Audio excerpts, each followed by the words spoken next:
Bureaucratic की चाल है और ये लोग चाहते हैं कि ये जो हमारा तबका है ये कमज़ोर हो जाए। तो अभी हमारे जो लोग हैं पहाड़ों पर रहते हैं, गरीब हैं, और कुछ लोग थे जिन्होंने थोड़ा सा आगे बढ़ना शुरू किया था और इसके साथ हमारे लोगों को फ़ायदा होने वाला था। तो एक ना एक को छोड़कर एक मुसीबत जो है हमारे ऊपर कुछ न कुछ ये ऐसी कानून बनाते हैं जिससे हमारे लोग जो हैं फिर 100 साल पीछे चले जाते हैं। तो इसलिए हम जम्मू में भी यहाँ भी हम सरकार से ये कहना चाहते हैं कि अभी तक सरकार जो है फेल हो गई है। सरकार ने हमें बड़े वादे दिए थे इलेक्शन से पहले कि हम आपके जो मांगे हैं इनको पूरी करेंगे, आपके हुकूक की रखवाली करेंगे, दिफा करेंगे इसका, लेकिन अफसोस की बात यह है कि हमारे साथ ऐसी नाइंसाफियाँ हो रही हैं जो कि आज तक कभी देखने को इसकी मिसाल भी नहीं मिलती है और बहुत ही शर्मनाक बात है। तो हम आपकी वसादत से, मीडिया की वसादत से चीफ मिनिस्टर साहब, इलेक्शन सरकार अपने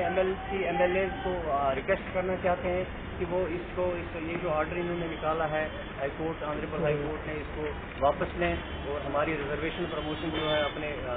रिजर्वेशन जो कोटा के हिसाब है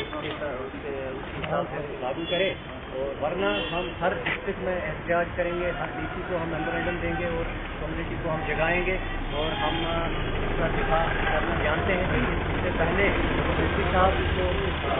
वापस ले लें तो हम उसके मशहूर हैं। अगर वो नहीं करते हैं तो लोग सड़कों पर आएंगे और हर जगह जो है एहतजाज